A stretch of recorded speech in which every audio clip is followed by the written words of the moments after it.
congénitas.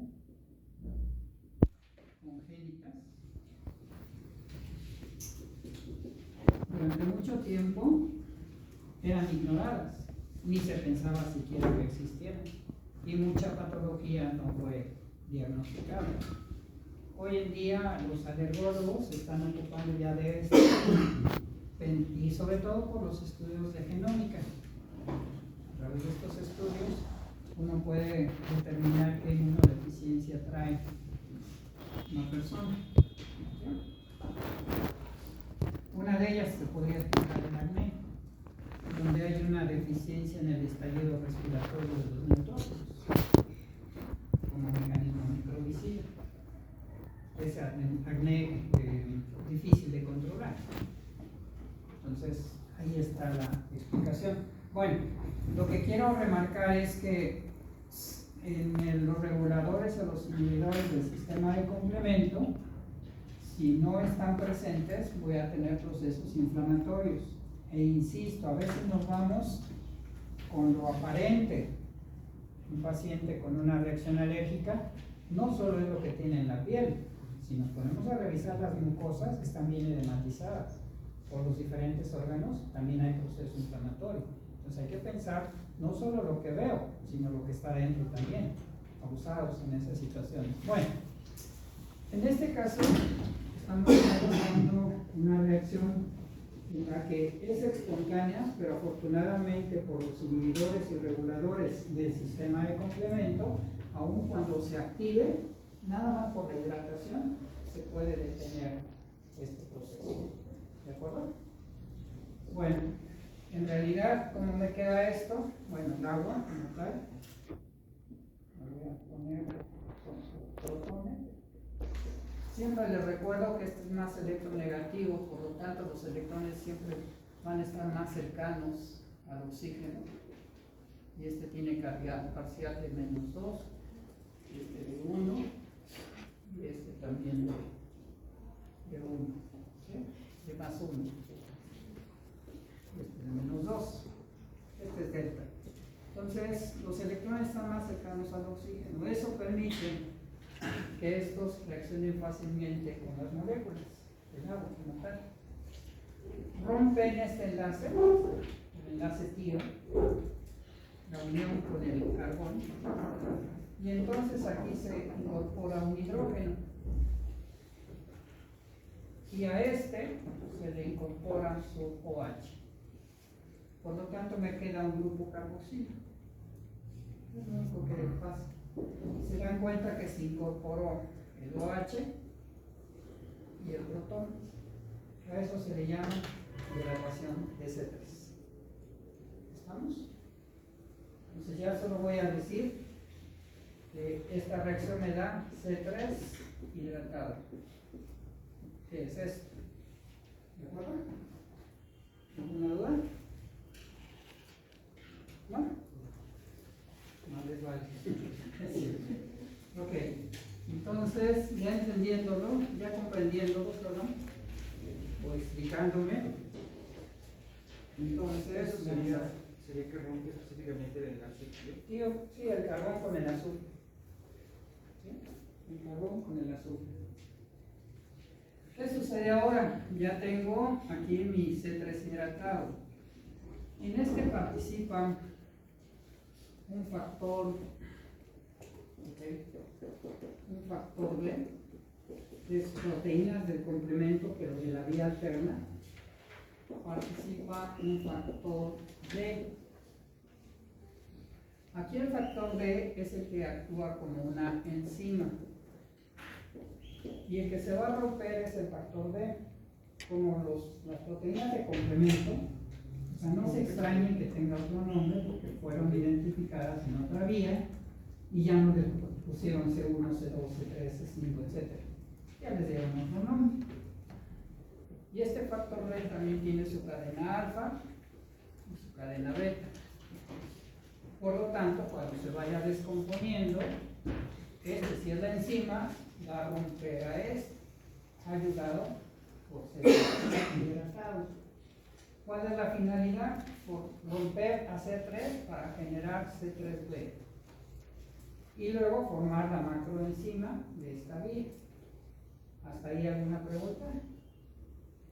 ¿No? ¿El factor beta también es una enzima? ¿El qué, perdón? ¿El factor beta es una enzima? Es un sustrato, es una proteína, ¿sí? Es un sustrato. Ok. Después de esto, también hay que mencionar que la properdina es otra proteína que participa en este sistema, en la vía alterna. Por eso a esta vía la conocemos como vía alterna sobre la properdina. La primera vía que se describió fue esta, la clásica, luego esta, y al final la de los mananos, o de las lectinas. La segunda, mananos, está en medio aquí, mananos o lectina es lo mismo, ¿sí? O manosa, la vía de la manosa. Bueno, entonces siguiendo esta vía ya nada más, esto, inicio con C3, se hidrata, tengo C3 hidratado, participa el factor B y el factor D. Para que ustedes hagan una analogía con la vía clásica, como esta es la enzima, este es el equivalente a C1. Y el primer sustrato, que se está rompiendo en la vía alterna, es equivalente a C2. ¿De acuerdo? Solo por analogía. No participan estos, solo es una analogía. Ahora bien, por lo tanto pongo a mi factor B, bueno, primero a mi enzima para que rompa, y el factor B. Como decimos que tiene su cadena alfa y su cadena beta, o A y B, como lo quieran poner, entonces aquí se desprende la parte B de B. Perdón, no es cierto. La parte A de B. Y me queda C3 hidratado, pero con su bebé.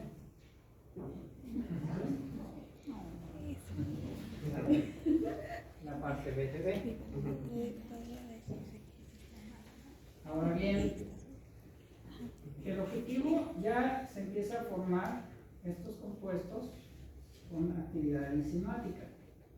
El propósito de este es romper a una molécula de C3, se libera C3A y entonces se forma C3B. Todo esto fue para que sea posible romper a C3 en A y en B. Algo importante que debemos considerar de las proteínas del complemento es que hemos dicho que son producidas en el hígado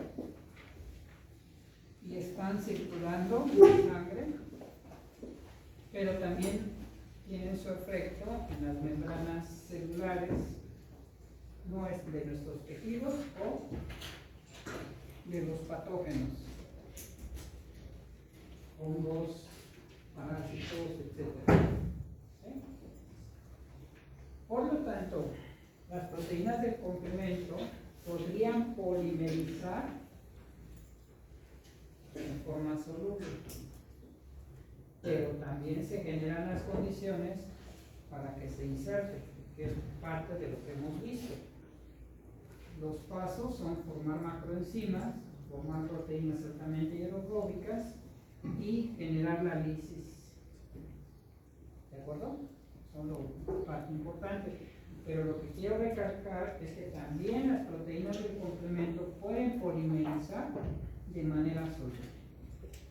Y eso se debe a que como hay reguladores, hay moléculas que van a bloquear la inserción del complemento a la membrana y evitar que nos destruyan los tejidos. O están polimerizados en citosina, pero no se están insertando en membranas. ¿Me explico eso? ¿Sí? Ok. Bueno, ya tengo a C3B. Por lo tanto, ahora... ¿Dónde salió los C3? O sea, íbamos C3. Lo que sucede es que cuando estas reacciones ocurren en el plasma, o en el espacio intersticial, pues no solo tienes una molécula de C3, tienes muchas en el solubles. Entonces las reacciones químicas se van dando en los sistemas y hay disponibilidad ahorita de esta se hidrató, ¿sí? Pero ya que se formó este compuesto puede reaccionar con otras de las que están disponibles y formar el C3. También pues, ya empieza la actividad enzimática. ¿Qué sucede ahora? Pero no sería, o sea, sí C3, pero es C3 hidratado. No, porque ya esto ayudó a romper a esto. La finalidad de esta molécula, una actividad enzimática, es romper a esta nada más. Ya no se incorpora como tal esto aquí, sino la finalidad fue romper a C3. ¿Okay? Para esto, aquí hace un momento pusimos la forma normal de C3 con sus puentes disulfuro intracatenarios e intracatenarios en alfa, pero aquí sí con su enlace ioéster. Entonces es diferente este que ya viene hidratado porque tiene modificado esto, pero esto sirve para romper a un C3 que está en esta estructura. ¿Okay? Y ya quedarte solo, esta es la cadena alfa y esta es la cadena beta. Por lo tanto, aquí diríamos que está rompiendo el enlace disulfuro intercatenario. Y ya solo te quedas con esto. Es diferente. Ya teniendo este, nuevamente otro factor D, acuérdense, D es la enzima. Entonces, se libera la parte A de B y me queda C3D. Su bebé. Hasta ahí. Al formarse esto, ya se le va a agregar la properdina.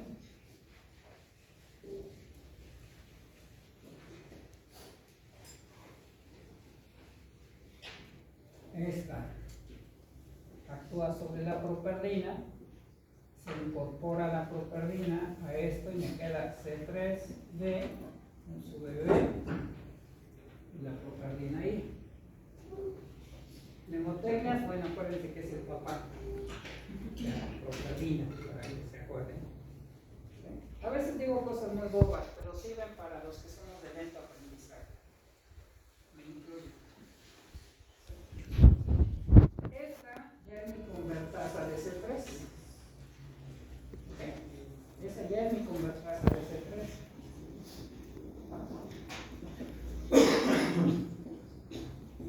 De la vía alterna o de la properdina. Cada vía forma sus dos convertasas. Por lo tanto, ¿cuántas convertasas tenemos? ¿Cuántas convertasas tenemos? En todas las vías. Sí, cada vía forma dos. ¿Cuántas convertasas en total? ¿Mande? ¿Cuántas vías tenemos? Son 6. Son 3 vías. Si hay 2 por cada vía, son 6. Ok, ya esta convertasa rompe nuevamente a C3, a otra molécula cercana. Y entonces, fíjense lo que ocurre. Ya es la segunda, se libera C3A y es la segunda C3B que se incorpora. Lo correcto sería que yo tuviera C3B dos veces, ¿no?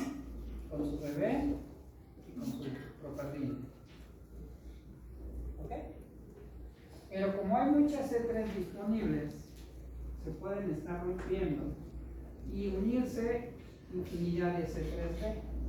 Por eso es que este lo van a encontrar con la N veces. Pueden incorporarse muchas C3B. ¿Sí? Puede haber 3, 5, 9, etc. Para ser propios ahorita en las reacciones, van 2. ¿Estamos de acuerdo? ¿Está bien? ¿Sí? Sé que esto es un poco tedioso, sobre todo para quien va a la clínica, no va a andar buscando electrones con el estetoscopio. Pero al final del camino son bases que en el examen no les voy a preguntar tanto rebuscado, pero sí cosas generales. Las convertasas, el inhibidor, las vías, las funciones, las características generales.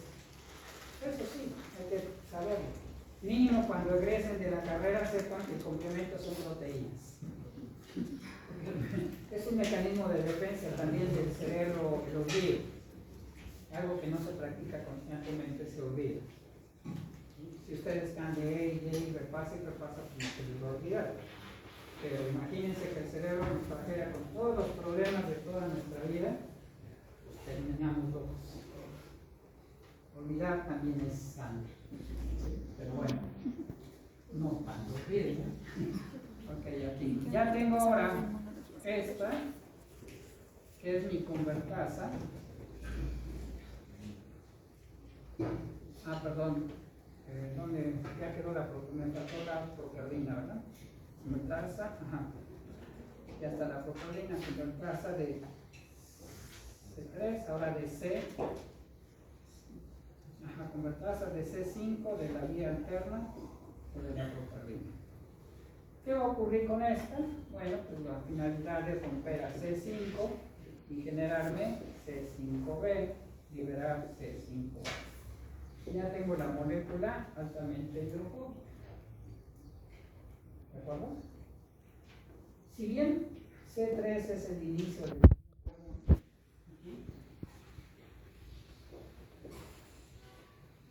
las convertasas para romper a C3 son diferentes. Las convertasas para romper a C5 son diferentes.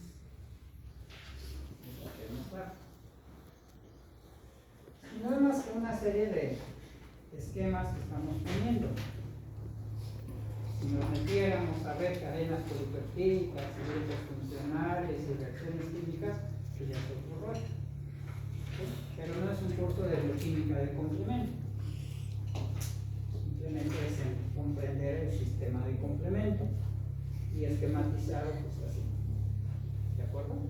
Entonces no estoy ni en lo profundo ni en lo superficial, simplemente es entenderlo. Ya ustedes saben que aquí se incorpora 6, 7 y tengo C5B, 6, 7. Y luego para aumentar el poro que se va a formar 8, 9 N veces. Ya tengo el complejo de ataque a la membrana, C5B, 6, 7, 8, 9 N veces. Es el complejo de ataque a la membrana. Esto ya es un poro. Pero podemos encontrar estas proteínas en forma de poros circulantes o insertadas a la membrana celular. Si están insertadas, ocasiona lisis, aún a nuestras propias células. Por eso la importancia de los inhibidores y de los reguladores. Voy a ver si ya hace rato intenté mandarles dónde van los reguladores y los inhibidores, pero hubo algunas fallas aquí en la red. No sé si les llegó. Es alguien que me ayude a ver si le llega. No sé qué pasó esto.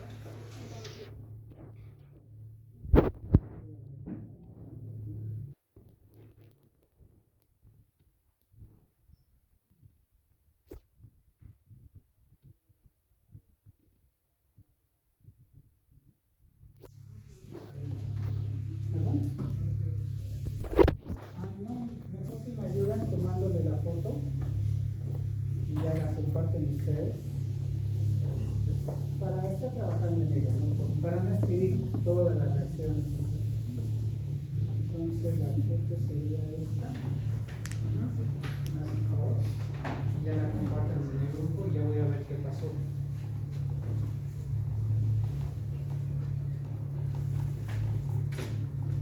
Bueno, antes de entrar a los reguladores, ¿alguna pregunta de las vías?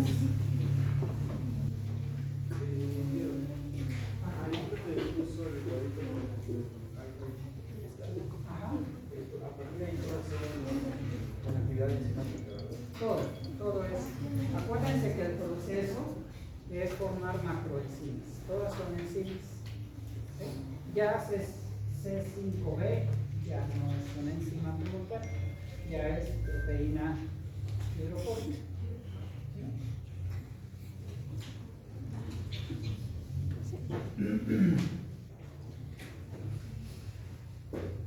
El sistema de complemento no actúa solo, puede participar en los procesos inflamatorios.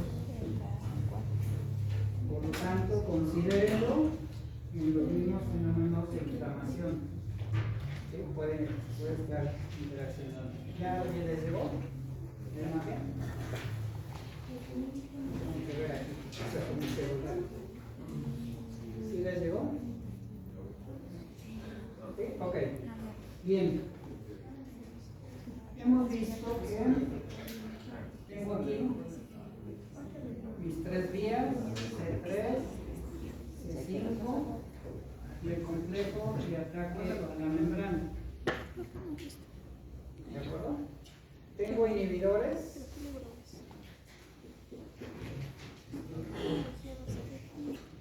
Y tengo reguladores. Veamos aquí. En la vía clásica, inicio con C1. Quien va a bloquear R y S, que es la parte enzimática de C1, es el inhibidor de C1. Pongámoslo así. Este inhibidor de C1, más bien la deficiencia de él,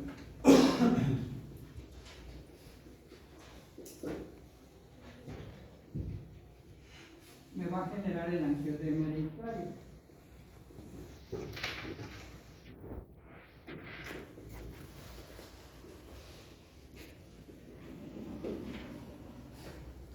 Ya les había platicado de esta enfermedad. El paciente nos refiere procesos inflamatorios o dolores en diferentes órganos que se van alternando y sin causa aparente. Dolores internos o equimosis, zonas de lesión en tejidos, en articulaciones también, pero son migratorios. No es que se vaya de un lado a otro, se dice migratorio cuando aparece en un lugar, luego aparece en otro y luego en otro. Sino no es de que se vaya de aquí al otro lado, ¿no? Pero lo que sucede es que el complemento se está activando constantemente y nos está lesionando células. Las está lisando y la ruptura de una célula pues me va a generar una respuesta inflamatoria localizada en diferentes sitios. Pero insisto, una reacción alérgica generalmente nos perdemos y vemos las reacciones en la piel, pero no pensamos que hay cambios en las mucosas. No pensamos que hay cambios en los órganos. ¿Sí? Abusados con esa forma de ver la enfermedad.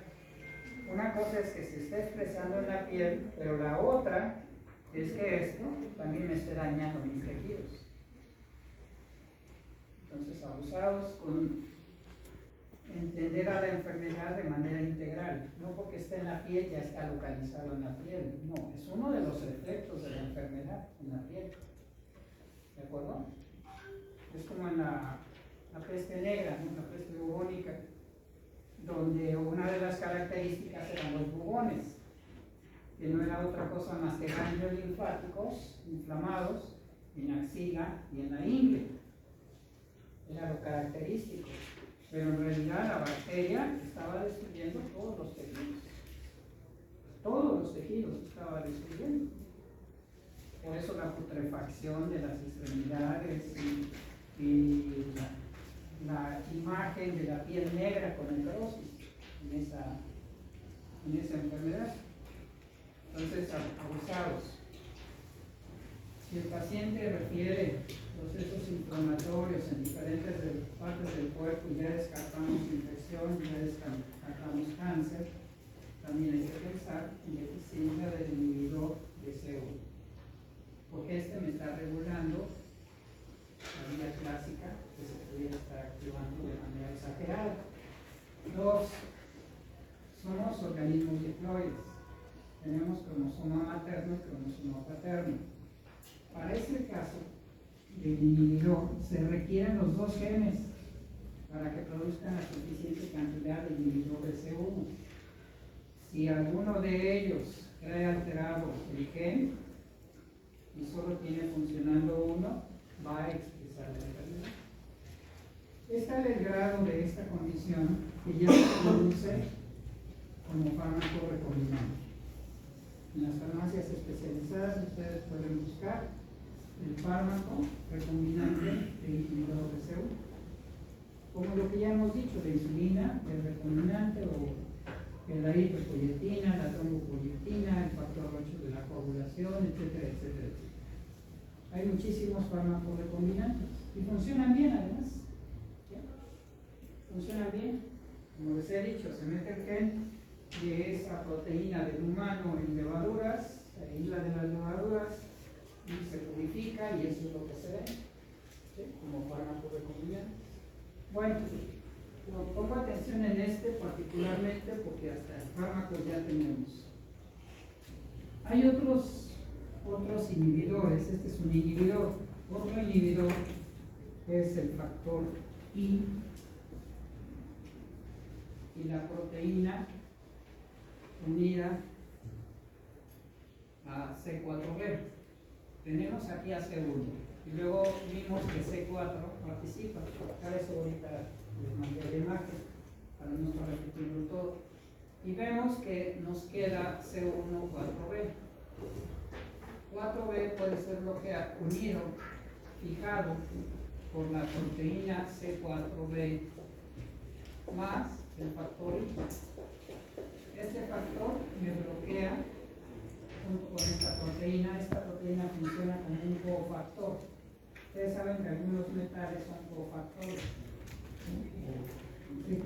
Y estos me va a bloquear la acción de C1,4b, es otro inhibidor. Pero no es el único sitio en el cual hay 4b. Si se acuerdan, después del complejo de Manosa, también aquí está complejo de Manosa y 4b. También me pueden bloquear aquí. ¿Estamos? Lo mismo sucede este factor I en la vía alterna cuando tengo el C3 hidratado.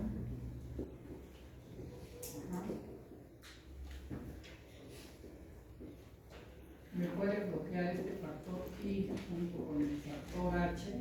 Vamos a checar, no recuerdo ahorita con qué estructura particulares, pero sí participa ahí. Ya cuando está con la parte B. Ya cuando tiene la parte B de B. También ahí inhibe este factor I. Los factores solamente son proteínas inhibidoras. Son proteínas inhibidoras. Así es. Ya este es cofactor. ¿Sí? Ayuda en la reacción enzimática. Bueno, hasta ahí son inhibidores. Pasemos a los reguladores. Los reguladores, uno de los principales, pues son las convertasas. ¿Sí? Ya sabemos que hay convertasa de C3 ya clásica, la pongo de este lado porque viene la clásica. La pongo arriba de las lectinas porque viene aquí. ¿Sí? Y la alterno aquí. Ese regulador es GAP, factor acelerador del decaimiento. Factor acelerador del decaimiento. ¿Qué quiere decir esto? Factor acelerador de la degradación de la convertasa. ¿Sí? Factor acelerador de la convertasa. Eso es lo que quiere decir decaimiento o degradación. Entonces acelera la degradación. Como verán, tenemos otros, como el factor de restricción homóloga. Si seguimos por aquí, C5, se le agrega 6, 7, el otro compuesto, se agrega 8 y 9. El factor de restricción homóloga bloquea a C8, regula a C8. Factor de restricción homóloga. A este, una proteína conocida como CD59. Tenemos también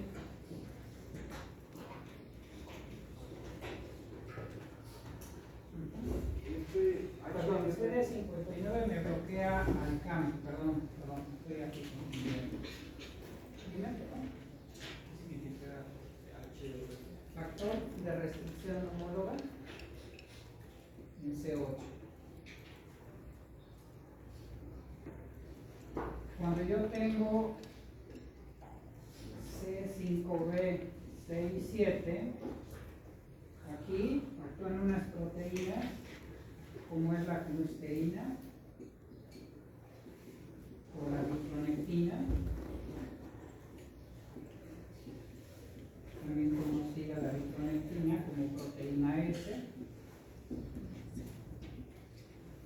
Les recuerdo, las preguntas vienen enfocadas a funciones de complemento, características generales del complemento.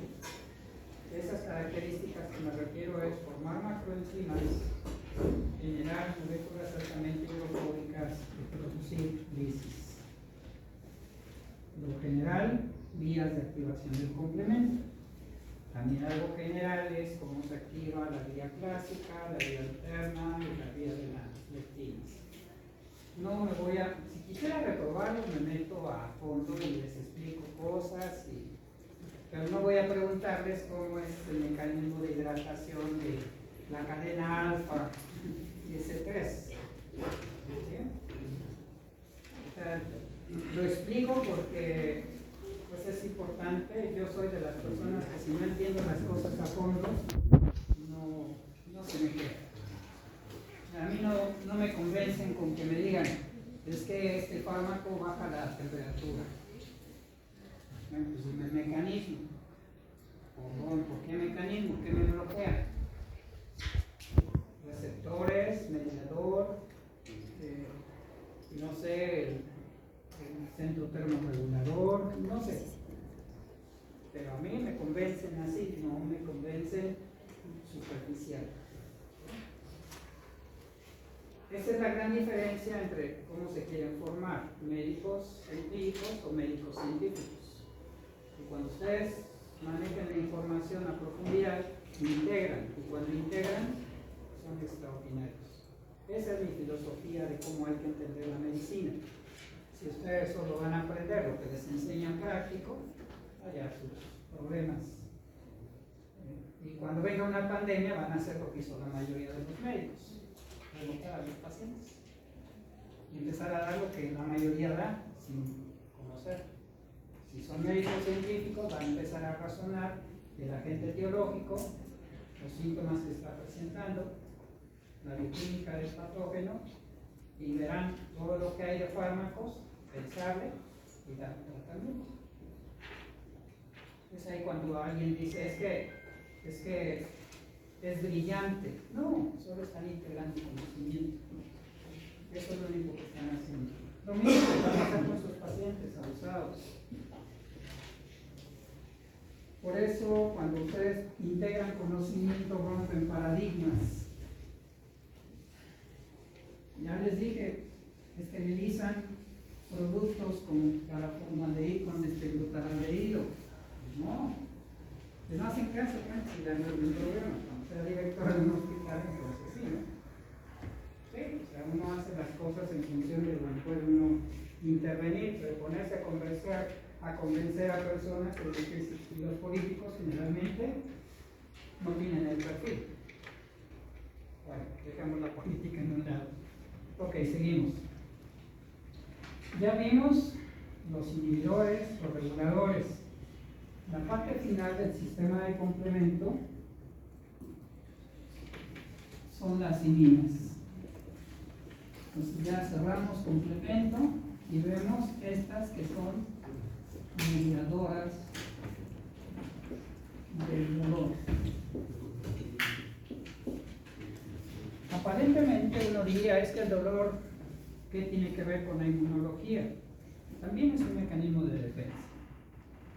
Imagínense un paciente con polineuropatía diabética, donde ante la falta de glucosa que entra a los tejidos, con problemas de la insulina, entonces el organismo empieza a tomar lípidos, y uno de los que toma son los lípidos de la vaina de mielina. ¿Sí? Al quitarle la vaina de mielina, entonces la conducción del estímulo nervioso, al quitarle estas vainas de mielina, pues entonces la conducción va a ser continua, paso a pasito. Los nervios desmielinizados, así es su conducción, muy lenta, porque es paso a pasito. Pero la vaina de mielina genera aislamiento y el cambio de potencial es saltatorio. Y por lo tanto la conducción es más rápida. ¿Sí? ¿Se dan cuenta? Entonces, en el caso de la diabetes, se van degradando los lípidos, se van usando como fuente de energía, se desmielinizan, esa es la polineuropatía diabética, y por lo tanto no hay sensibilidad en las extremidades inferiores del paciente.